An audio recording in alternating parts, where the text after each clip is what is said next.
Hola, bienvenidos a una nueva clase.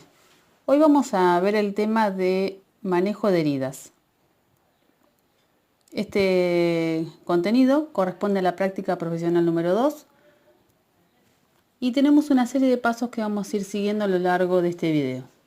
En principio vamos a ver los objetivos que tenemos con respecto a esta temática, la definición que abarca heridas, la clasificación correspondiente de acuerdo a los tipos de heridas, los mecanismos de lesión y las características que la componen. Continuando vamos a ver una valoración de la herida, cómo se realiza, qué cosas hay que tener en cuenta y después correspondería finalizar con el proceso de cicatrización con todos los factores y las modificaciones que pueden tener el paciente con respecto a este tratamiento. El objetivo general es que ustedes identifiquen y diferencien los tipos de heridas reconociendo los factores que alteran la evolución de la misma. Como los objetivos específicos, podrán identificar los tipos de heridas según las características que lo definen, clasificar las heridas de acuerdo a la etiología que lo produce y reconocer qué factores modifican el proceso normal de cicatrización. Se define una herida como una lesión de la piel o de las mucosas que se produce de forma accidental o intencional. Puede haber o no pérdida de continuidad de la misma. Quiere decir que puede haber una ruptura o no de los tejidos. Las heridas pueden ser agudas o crónicas. Las agudas se definen con una corta evolución. Aproximadamente la cicatrización culmina a las 6 semanas y es causada por un agente externo traumático. Las heridas crónicas suelen tener un componente endógeno principalmente, de origen metabólico o alguna otra enfermedad de base que tenga el paciente que produce un retraso en el tiempo de curación y una ausencia o disminución del crecimiento de los tejidos. Las heridas se pueden clasificar de diferentes maneras. Hoy vamos a tratar de acuerdo a los estadios. Los estadios son los que vamos a continuar viendo a lo largo del ciclo lectivo. Como les decía, se pueden clasificar en abiertas y cerradas, simples y complejas. También de acuerdo al elemento que la produce, pueden ser cortantes, contusas, punzantes, por quemaduras, por escoriaciones. También de acuerdo al contacto que tengan con microorganismos, pueden ser limpias contaminadas o sucias. En el estadio número 1, número 2, número 3 y número 4, va evolucionando la herida tornándose cada vez más severa. En el estadio número 1 se presenta como un eritema, una pequeña lesión que afecta la epidermis.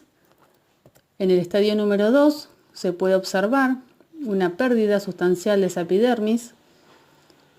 En el número 3 ya afecta el tejido subcutáneo y circundante, y en el número 4 observamos hasta incluso necrosis.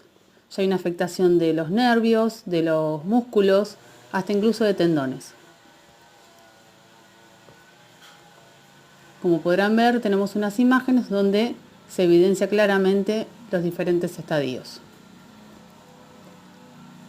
Para una valoración del paciente tenemos que tener en cuenta antecedentes generales del mismo. Lo que consideremos sería primero la identificación del paciente con su nombre completo, el sexo, la edad y qué antecedentes mórbidos tiene. Corresponde también determinar qué tipo de diagnóstico es el ingreso, si posee algún tipo de alergias y cuál es la causa de la herida, que puede ser o no el ocasionante de su internación.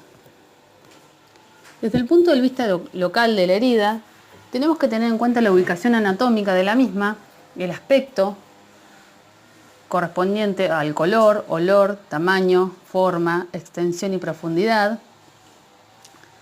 Si tiene presencia de tejido granulatorio, desvitalizado o necrótico, la presencia de exudado, cantidad y calidad del mismo, las características de la piel circundante, o sea, lo que rodea la herida, y la presencia de una posible infección. Parámetros a considerar.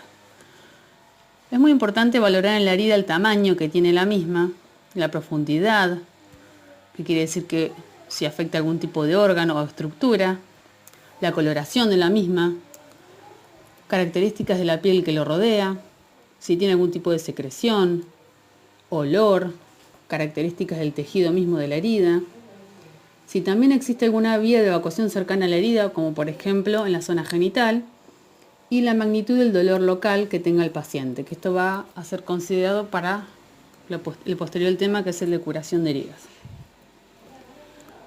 La cicatrización se considera un proceso biológico encaminado a la reparación de los tejidos, que puede darse de dos maneras. Pueden ser de primera intención o segunda intención. De primera intención se da cuando hay heridas limpias de bordes aproximables, que quiere decir que al unirse pueden generar enseguida un tejido nuevo, provocando una pequeña cicatriz. De segunda intención son las que corresponden a heridas con pérdida de sustancia, contaminadas o incluso infectadas. Hay ciertos factores que modifican la cicatrización, como por ejemplo la edad, las alteraciones nutricionales, la presencia de infección, las alteraciones metabólicas como la diabetes mellitus, las alteraciones de la irrigación, como por ejemplo las insuficiencias vasculares periféricas, las neoplasias de la piel, quiere decir los cánceres de piel, las alteraciones neurogénicas, como enfermedades neurodegenerativas, las fuerzas mecánicas persistentes, que esto correspondería a los pacientes que están en decúbito prolongado, el uso de ciertos fármacos, como por ejemplo los corticoides, también el uso de sustancias químicas que pueden generar una abrasión en la piel, en consecuencia una dermatitis. Y otro factor sería el tabaco. La correcta valoración nos va a permitir categorizar esa herida y en base a ello poder planificar su curación. Muchas gracias.